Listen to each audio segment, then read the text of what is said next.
What's going on, everyone? Welcome to another episode 33, bub. Yeah, the Britt Johnson. Oh my gosh, you ruined it already. The The Britt Brit, Brit, Johnson. the Brit Johnson episode. Well, instead of breaking an arm, we're hoping to break a leg tonight. But anyway, episode 33 of the 740 Sports Show. We are going to be joined by one of our favorite local hoopers who took the show on the road from Jackson to Rio to Asbury. Caleb Wallis, man, bub. We've been excited about this one for quite some time. Yeah, our first Hooper. We Our were first kind of talking about that before the show. Man, So, our first hooper, our first true hooper. Like when I say hooper, man, I mean a guy that's passionate about the game of basketball. I mean a yeah, guy. Brown doesn't count, is what you're saying. Brown doesn't count. Andrew doesn't count, man. Our senior basketball guy, Andrew Brown, he's Mhm. irrelevant. We got Caleb Wallace joining us tonight, man. It's going to be a blast. So go ahead, lace him up just a little bit tighter tonight, and get ready for this episode 33 of the 740 Sports Show. Let's go.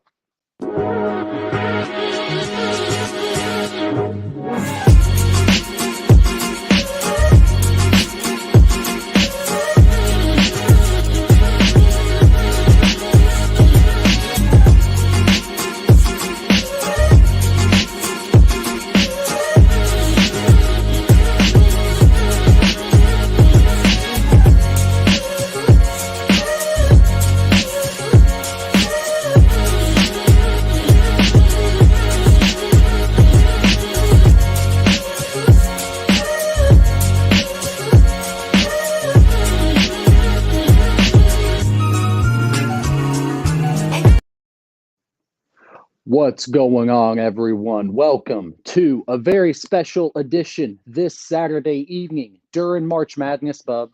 During March Yeah, Madness. kicked off at 740. what, 6 today? Yeah, kicked off at 6. We're going to get to March Madness, though, because I'm going to have to know Caleb the truth.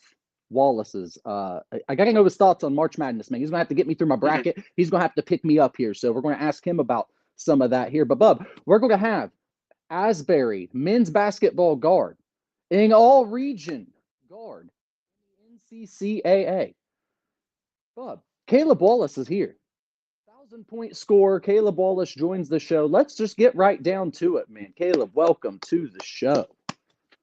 Thank you, guys. I am so excited, man. That two of my favorite things that we get to do today: talk about hoops and then do content. So I'm hyped, man. Yeah.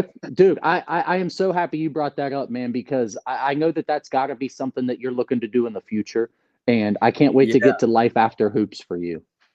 Yeah, absolutely. We'll cover that Dude. for sure.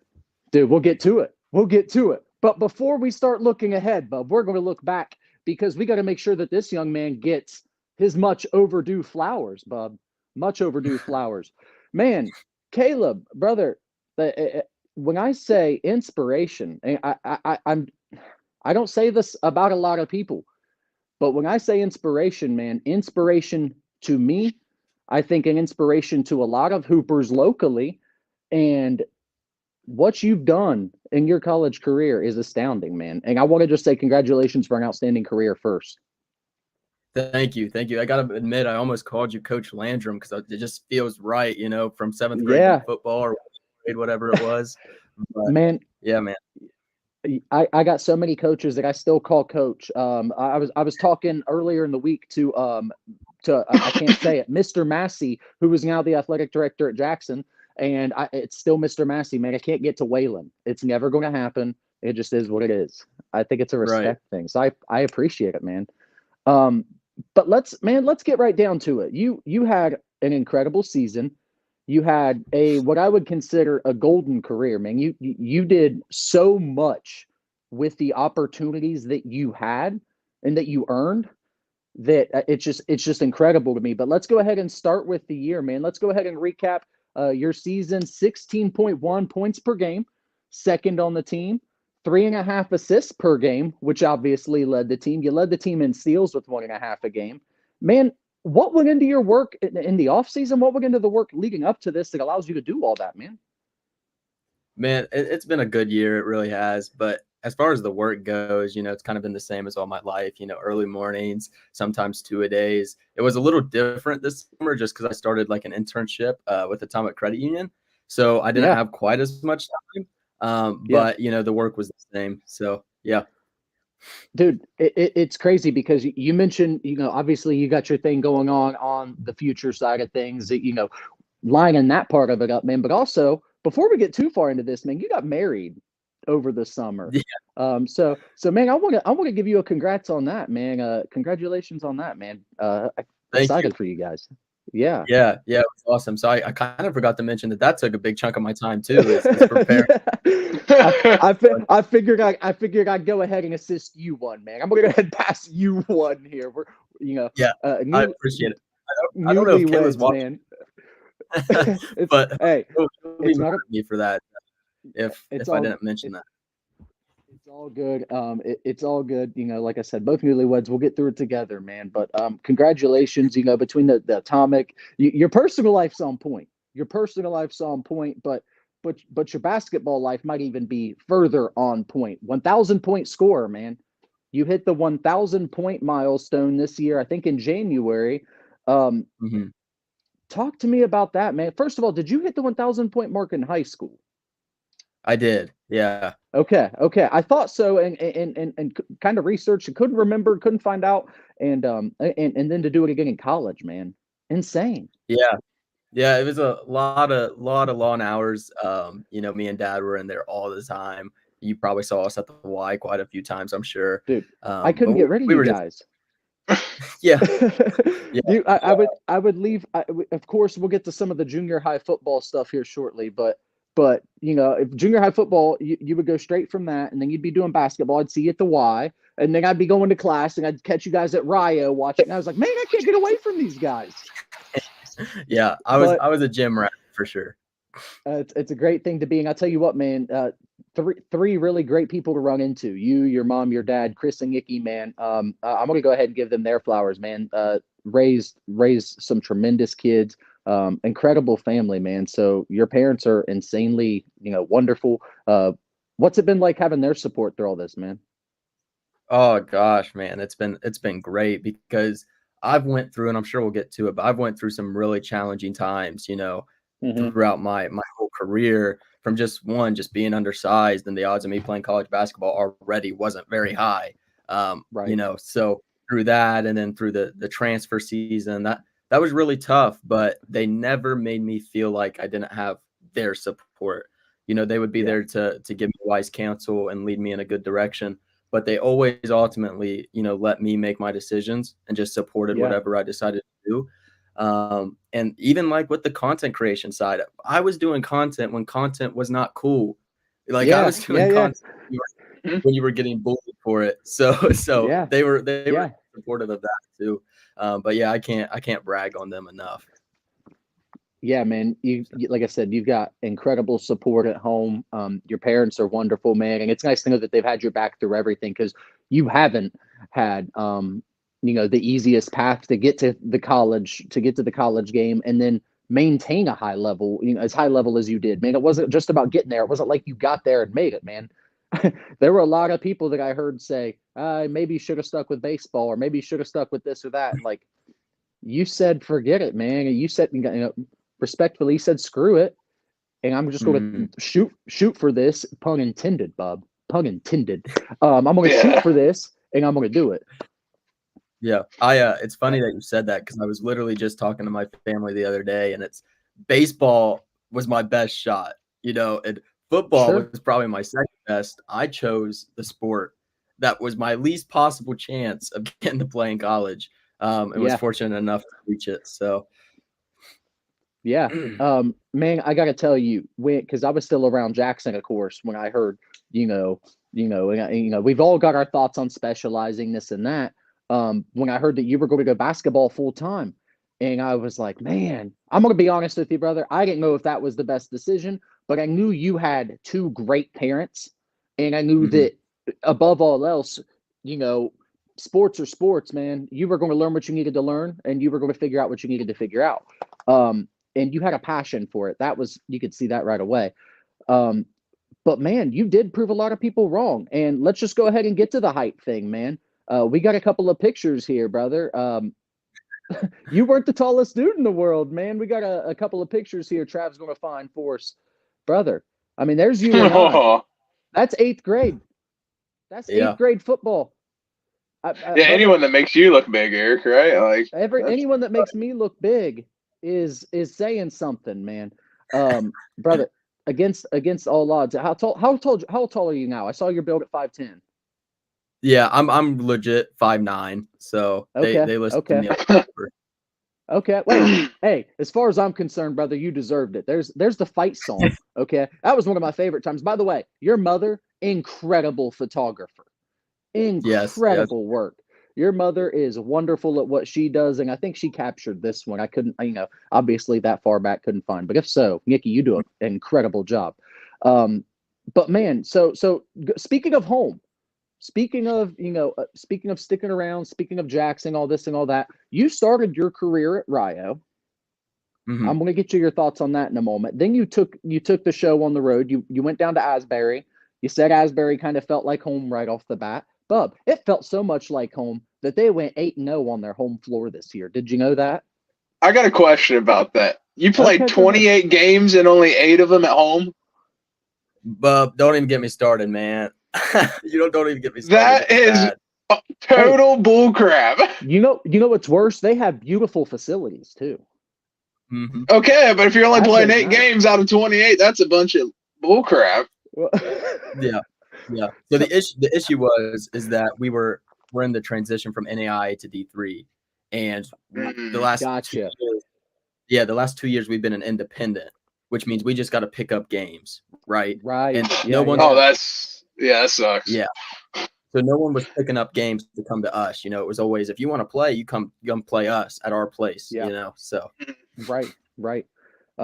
Which is odd. I always enjoyed the trip to Asbury myself, but no, I digress. It's nice. People were nice down there. Bubba, people at Asbury, phenomenal people. Okay, I've never been there. I know you haven't, but I'll go ahead and let Caleb give you the experience. Caleb, what's your Asbury experience been like, man? Oh man, it's been nothing but amazing, honestly. It's at the moment I got on campus, just like you were talking about, Eric, it just felt like these people are the nicest people on the planet of the earth. Like, how could you possibly be this nice? And they were just so genuine. And that's ultimately why I went there. I had a couple visits, and they were the only place that as soon as I walked through the door, they knew my name. They were waiting on me, at admissions. They had a meeting set up for me. It was just amazing. They made me feel very special. And then obviously, when I get there, I felt God just tell me I needed to go there. And then the outpouring there happens that year. I couldn't, frame it any better, honestly. Yeah. And brother, the second I know you, the second you hear God say something, it's over. But talk to me about that. So Asbury, Bub, Christian college, if you weren't aware, was not. How has that added to your overall value of life, but your faith as well? Yeah, man. So the biggest thing for me, and I'm going to tie in a little bit about where I came from too, is the biggest difference between Rio and Asbury for me was Rio felt very much like I was going there as an athlete to serve them, right? Sure. I felt like they wanted something out of me, and rightfully so. They're a program to win games. That's their job. But when I went to Asbury, it felt like they were there to serve me, not the other way around, even through the recruiting and everything. And it just reminded me of the gospel. Like, that's what Jesus was sent to earth to do, is to serve. Right. So it lined up with my morals. It lined up with my values. And I was like, okay, I got to get there. Right. Man, that's crazy. And I bet you on the flip side of that, it's a lot easier to serve when you feel like on the flip side, it's being given and you don't have to ask for it too. So, man, I'm happy. I'm very happy for you picking the right school, man. I mean, we've, Bub and I, we dealt with that, kind of didn't pick the right school, right, Bub? And, somehow it managed to all work out. Yeah. No, life just has funny ways of just coming full circle. Yeah. Mm-hmm. Yeah, absolutely, man. And speaking of coming full circle, obviously, Caleb, you got your college basketball legs under you as well. And junior season, man, first team all Mid-East region. And then, obviously men's newcomer of the year. And then this year, I see second team all region? Yeah. Yep, all second team all region. We love that. Bob. Thank you. we had a whole team that did really well this year. So Yeah. can't complain. Yeah. 17-11 on the year. Like I said, 8-0 at home, protected the home floor, and you said, hey, maybe y'all need to come to us next year, making it a little too easy for us at home. I don't think they're doing themselves any favors going 8-0 and trying to get more teams to play them at home. Bring on the talent, bub. Asbury Eagles, they want all of it. They want all the smoke. You ain't running from anybody, are you? No, I'm retired now, though. I know. So. Well, speaking of being retired, though, man, you went off 2 games of the 3 in the NCCA championship, man. Career highs, 35, 29. Talk to me about those performances, man. What were you feeling those nights?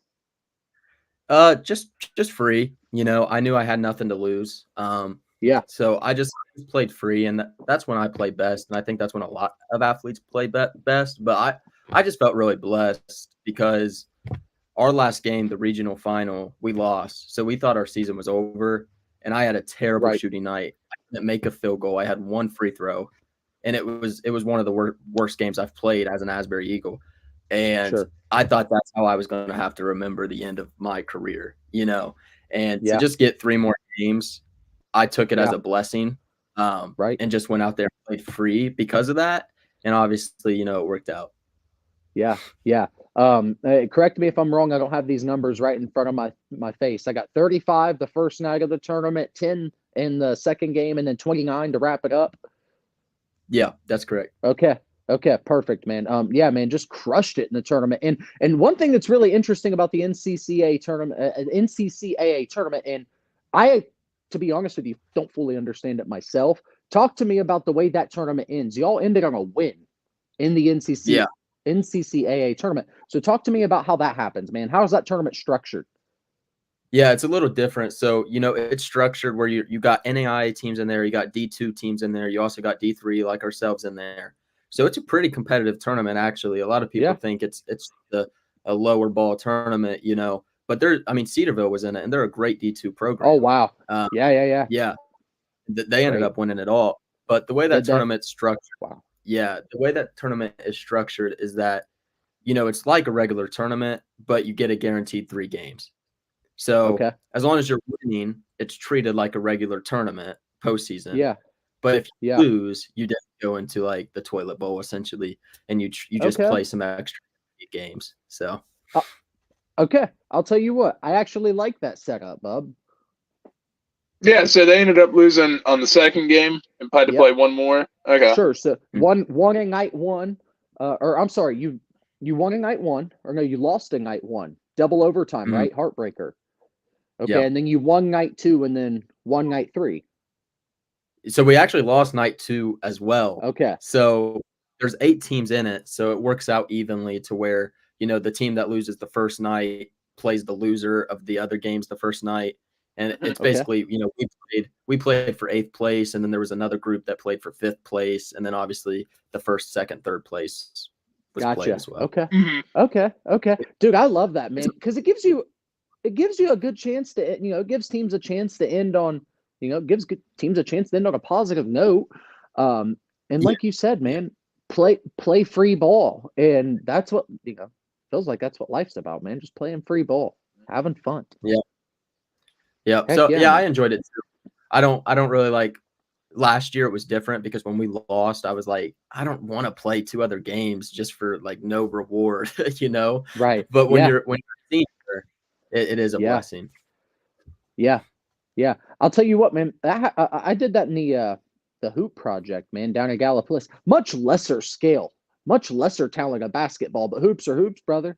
And I know you recognize that more than anybody. And when I, you know, we went into the toilet bowl, essentially, you know, 3 more games, we actually ended up winning it. Bub, that's how I met Kendall. That's how I met my wife. Did you know that? In Gallia? Yeah, the hoop project. Just seems kind of like a far distance from Chillicothe. Best man at my wedding. Didn't know that. Wow, what a dude. I don't need to know your whole life story. All right. Well, speaking of learning life stories, Caleb, we're going to keep yours going here since mine evidently means nothing. Bub, Caleb, I got to know, what was the toughest part of getting to the college level, because we got kids, man, and kids love to know stuff. And what was the toughest part of staying and maintaining and developing your game at the college level? The hardest part about getting there, was obviously my undersizedness. And the hardest part about that was you would go to a tournament or a showcase, right? Me and my family are doing everything that we're told we're supposed to be doing to get me in front of the eyes of the people that would get me there. And I'm putting in the work, at this time I'm waking up at 5:30 in the morning, going to the Y with dad, lifting, shooting, after school, doing another shooting session. I'm doing my part. And then we go to these showcases on the weekend, pay a lot of money to get there, right? And I can play the best basketball I've ever played. It's happened more times than I can tell you, is that I played the best basketball I've ever played. And in the recaps, there would be no mention of me. And it was heartbreaking because there was dudes on there that I was outplaying. I'm sorry to stop you. I gotta know now. Why do you think that was? Do you think it was solely height? I think it's solely height, and it's solely I didn't know the people in that area. I think a lot of sports in this generation is about who you know. I don't think it's right. I don't think it's fair, but I think that's the reality of the situation. And I got, I chose basketball late, I got into the showcase game in middle school when a lot of kids were in it in elementary school.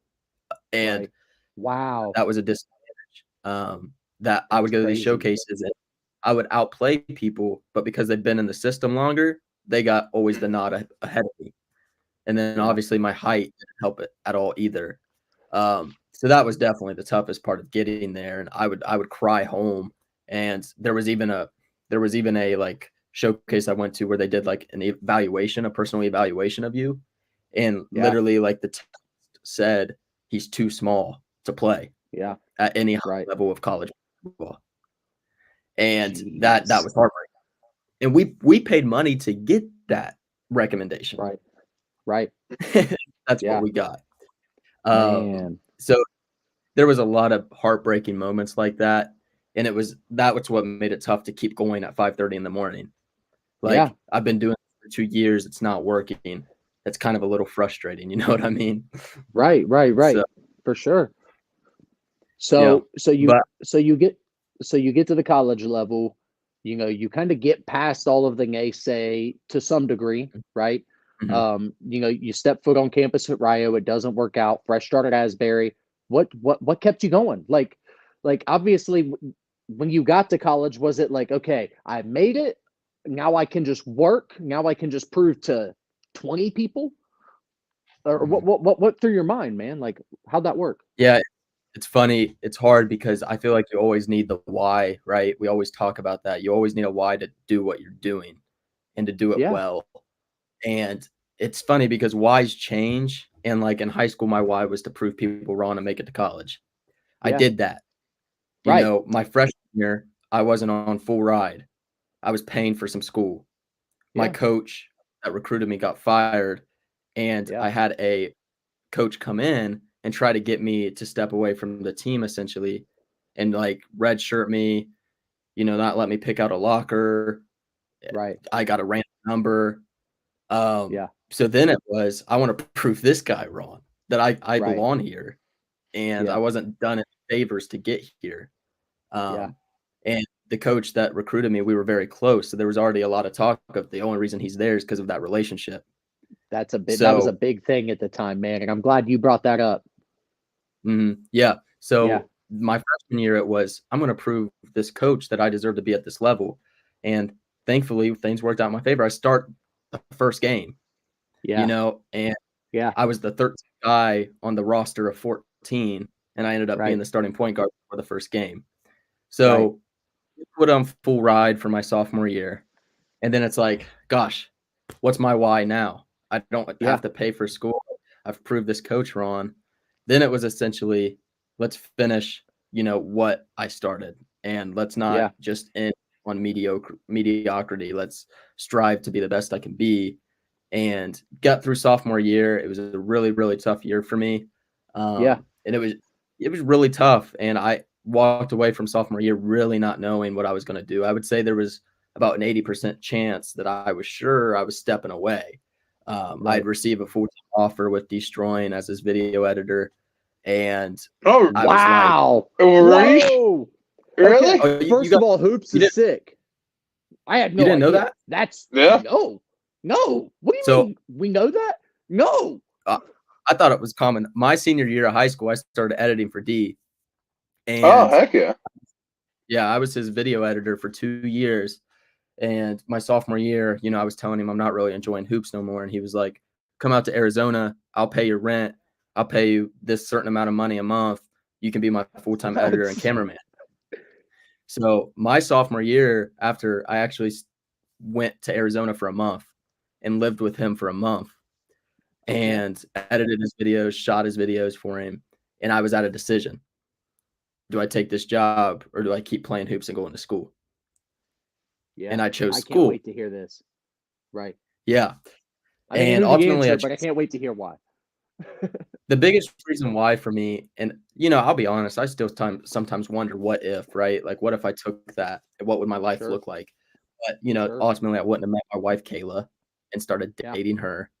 I wouldn't have married her. So I know everything works out for a reason. But the biggest reason I really chose not to was just because I'd always told myself when I was a kid I was going to graduate college, and I didn't have it in me to disappoint myself and not achieve a goal that I set when I was real young. Wow. So outside of my brother, my family doesn't have any bachelor degrees in the family, and he was still in school at the time. Yeah. So for me, that was at OSU, right? Yeah. Okay. So great guy, Bub. Great guy. Yeah. We love Cole. So that was a big thing for me. And then ultimately, I was scared, man. I didn't know what that life looked like, and the area I was in, what my values are about. It just wasn't lining up. I felt like God was telling me it wasn't the right thing to do, but my flesh was telling me it was. Yeah. So I just, like you said earlier, man, I heard God say it wasn't it, and I came back home, and I actually left 3 days early. So that's wow, man. That is Bub. Yeah, it's a wild story. That is, Caleb, we've been doing this show about 10 months now. 33 episodes to be precise. 30. Thanks, Bub. Love that from you. That's probably the craziest story I've ever heard. And I can't tell you the level of, like, I commend you for sticking it. Because here's what I took from it, Bub. In high school, I'm trying to prove everyone else wrong. In college, I'm trying to prove my teammates and coaches wrong to some degree. Tell me if I'm, too far outside the box here. And then finally it came down to, what, I'm going to do something for myself. I'm going to go ahead and listen to myself, take my long-term advice, and do what I feel like I need to be doing. Seems like it paid off for you, man. Yeah, life's good. And like I said, I still wonder what if, but I still talk to D. I believe that if God wants that open back up, he'll open it back up. But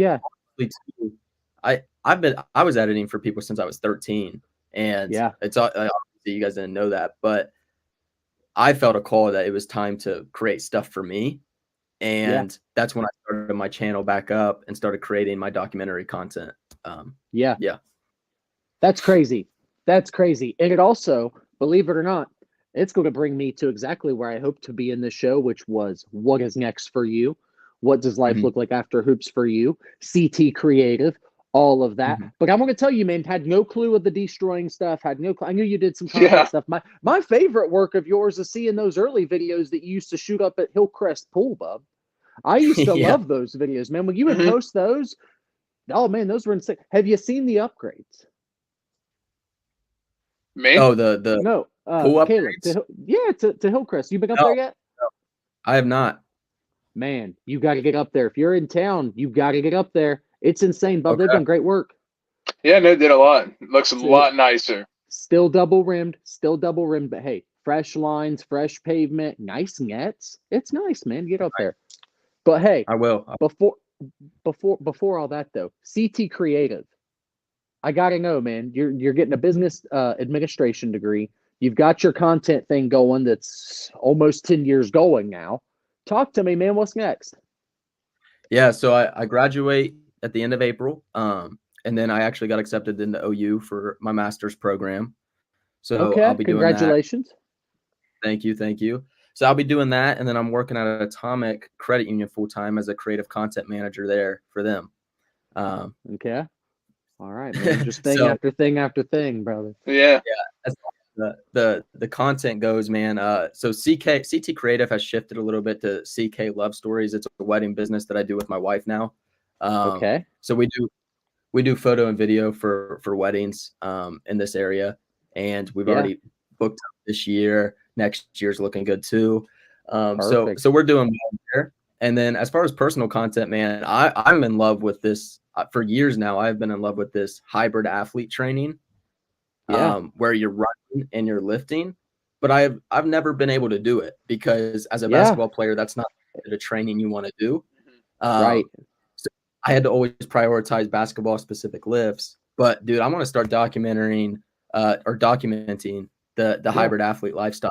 So running, lifting, doing a lot of cool stuff. And then obviously I just am about to relaunch my podcast, talk about how to elevate life and faith. So dude, you're doing some great work, man. Thank you. Life's good. I can't complain. God's blessed me for sure. Yeah. It seems like it, man, and I'm happy for you, Bub. I know Bub's happy for you. Bub, you happy for him? Yeah, I mean, he said life is good. That's like all the clothes, like, the clothes that I buy. That's all it says on them. I think Bub has that like stitched in his underwear at this point. Life is good. Oh, I've probably got like 4 pair that say that. I know you're down with that, Bub. Caleb, here, man. Before you go, talk to me a little bit about the state of basketball today. I know basketball itself's in kind of a weird state. NBA feels a little wonky. NCAA feels a little wonky. What's the state of basketball in your eyes today? I think in my eyes, basketball is very modern. I think Steph Curry did a lot for the game of basketball. I think, there is no mid-range shot anymore. I think that it's 2 levels. It's a 3-point shot and it's a layup or a dunk. And I think here soon there will probably be a 4-point shot.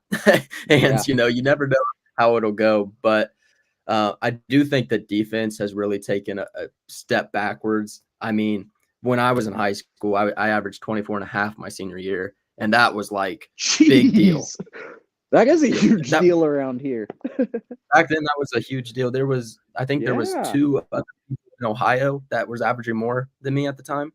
There was a kid with averaging 31 and then a kid averaging 28. So, I was scoring the ball well, but it felt like a challenge every single night, And now you see high school kids putting up those numbers like it's nothing these days, Sure. And I think that's a testament to the upgrades and developing skill training. But I also think that the defense isn't the same either. So I agree with that on a number of levels, but you also, like you said, it was tougher for you to score. So let me ask you this, man. Who did you watch? Who did you emulate? Who did you try to play like? You know what I mean? Like as a kid, you could, right? Like you weren't in the backyard pretending to be LeBron, probably. Like, or maybe you were, I don't know. Okay, but who were you looking at? So it's Steve Nash. Steve Nash was my guy. Okay. Oh my God, bro. I'm so happy you're our first hooper. I'm so happy. Yeah. I watched him a lot. I watched Chris Paul, and then there was a guard when I got to college. I watched a lot from Villanova, Gillespie, I think's his name, or something like that. But I watched a lot of his film too. So it's always been kind of those tough on ball defenders, like kind of get the ball, assist guys, obviously, facilitators, let's call it. Yeah, for sure. And then defenders, but also guys that just see the floor really well, or the guys that I think I align with the most. I think that was probably my best gift, was just the ability to see things, like even in football and baseball, my hand-eye coordination, the way I saw the football field on cuts. I feel like that was just a gift. I tried to find guys that were gifted like that. Yeah. There was a day going into maybe your junior or senior season. I don't know if you remember this evening up at the field house. Coach Morrow had told us he needed a few guys. Do you remember this night? I do. And he said we needed a few guys. I come up there. I was in pretty good shape at the time. I was playing semi-pro football at the time. So, Bub, I was in killer shape, actually. And you were jacked at the time. Yeah, and Coach Morrow said, I need you to run with him. And, man, brother, you had such a unique skill set. You could stop on a dime, you could pass on a dime, and what I didn't know at the time is you had developed a shot. You could stop and shoot on a dime. And then Yeah. I was like, man, this kid is tough now. He's specialized and figured it out. I'm gonna give you some flowers now here too, Coach Landry, because that was shortly after I committed to Rio, where I think I just signed my senior year. Yeah, it was right around that time. Yeah.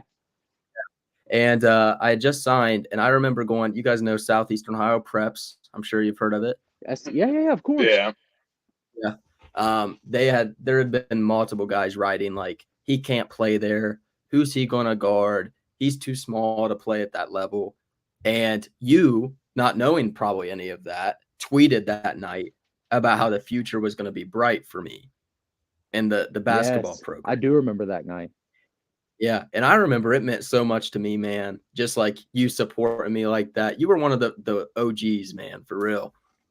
Man, I'm glad that meant something, man. That's cool. Yeah. That's a great story, man. That was, and by the way, Bub, one of the hardest nights of defending anybody. I'm 32 years old now, I think. One of the hardest nights of defending anybody I've ever had. It was he dribbled between my legs at the Y one day. I've hated him ever since. Did you really? Oh, yeah, he did. You nutmeg Bub? Yeah, he did. And I wanted to grab him by the back of his neck so bad. But we're past that point. Caleb, I need confirmation. Did that happen? If it's happened to more people than I even remember. So you can confirm it with Brown. He was there as well.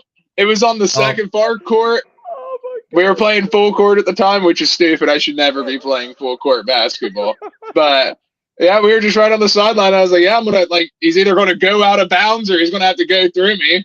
Either option seems stupid. It just chose the third one that was go through my legs, basically. I was just like, yeah, you got me. Yeah, that's the only thing. All right. So, hey, Caleb, I am now your number one supporter on this earth. I will talk to Nikki or Chris anytime about that. Rest assured.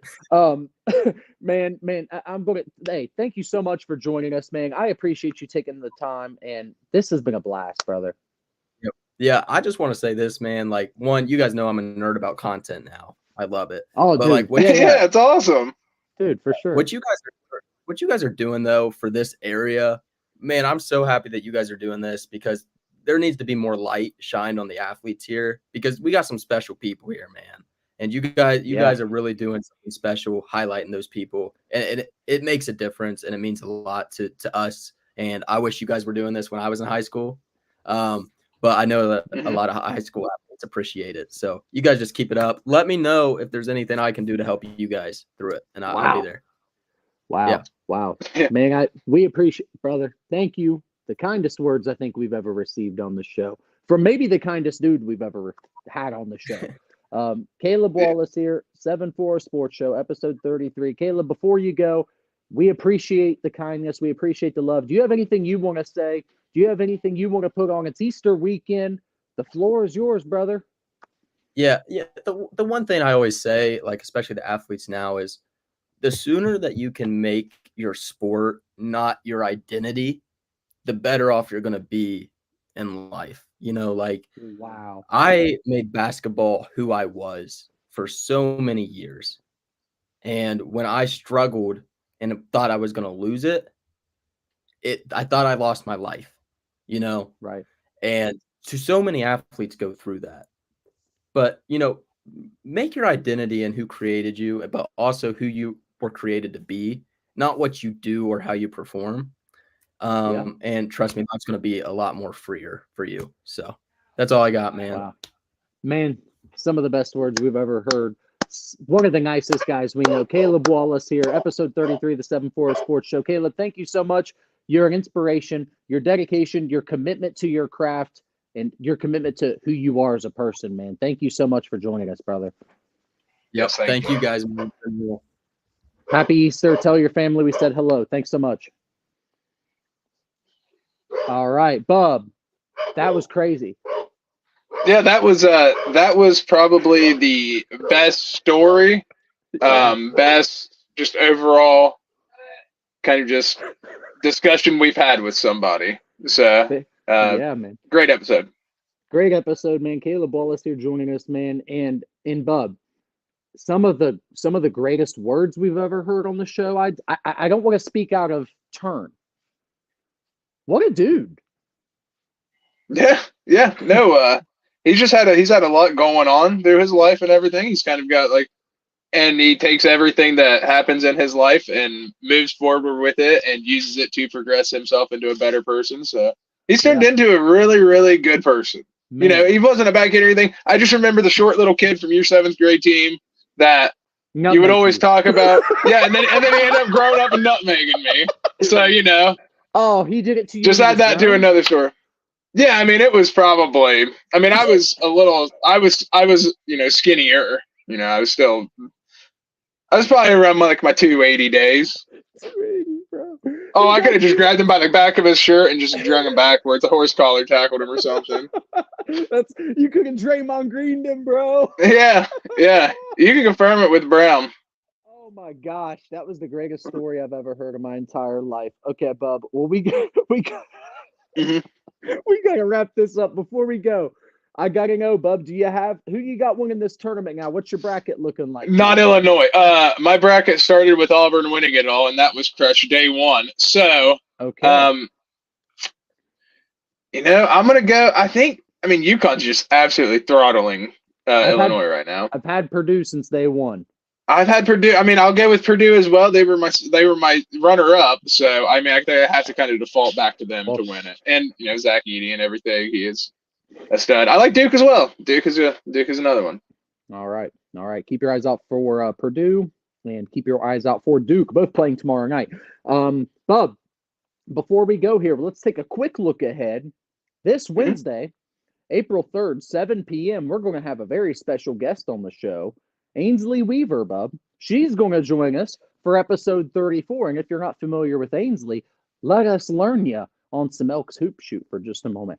Ainsley is the regional champion in the 8 to 9 division. She is from Paint Valley, just outside of Chillicothe, Bub. And she's going to be joining us here with her mother and possibly father. And it's going to be a great time. Oh, absolutely. You know, I was once in the hoop shoot. And I'm sure I could share my expertise of how to handle the pressure of the big stage and not go 3 for 25. Yeah, you went 3 for 25 in the district. It was so bad. I had 16 misses in a row. I was just like, do we really have to keep doing this?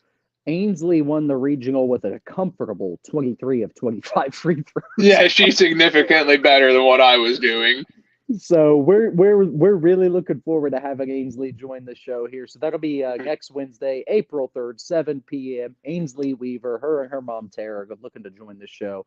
So keep an eye out for that one. Bub, somewhere out there's a tweet that exists that we got to find, evidently, because, man, Caleb Wallis is a dude. So we gotta get that back here. Caleb, thank you once again if you're still listening. Bub, you have anything before we get out of here? No, I think that's it for me tonight. All right. Get to watch some basketball. Let's start watching some hoops. So that's going to do it for us here on this episode. Thank you for joining us. Be sure to tune in on Wednesday as we look forward to talking with Ainsley Weaver on episode 34 right here on the 740 Sports Show. Bye.